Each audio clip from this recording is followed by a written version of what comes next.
with little step. The biggest problem you will face while working is getting started rather than finishing tasks. So all you have to do is work only for 15 minutes straight.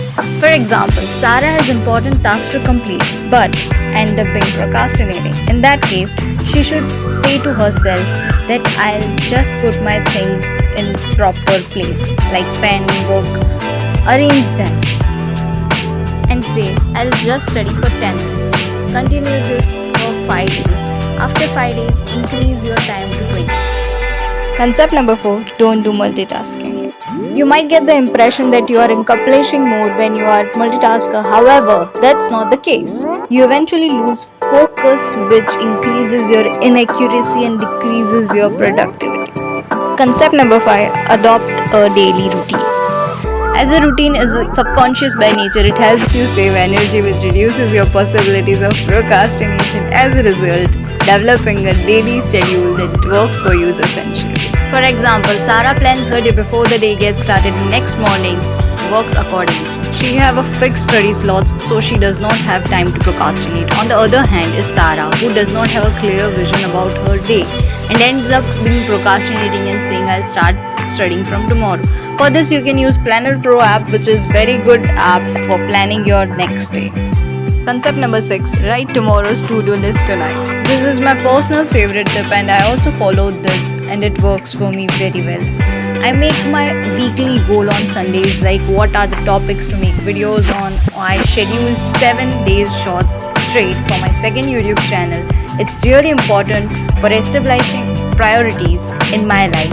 There are tons of things that need to be done. So many that not all of them are going to get done in a given day, which means it's even more important to write down to-do list in order of priority. Concept number 7, write down vision statement and review it. This is a tip I have started doing recently to keep my brain focused on the end goal. Here I write my goal and keep it right in front of me on my study table, so whenever I get distracted, I see my goal right in front of me. Make your goal very specific. Like you want good marks, then you should be very clear about it. How many marks you want in English, in maths, and the feeling when you see the results in your hand, the proudness you will see in your parents' eyes. Just imagine. Concept number 8, avoid distraction.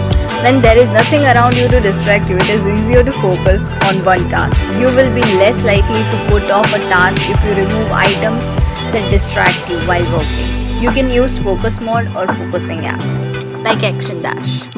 Concept number 9, alter your surrounding. Slight change in your environment, on the other hand, can sometimes help you refresh like nothing else. It could be as simple as going outdoors for a few minutes or moving to another room. Concept number 10, treat yourself with a reward.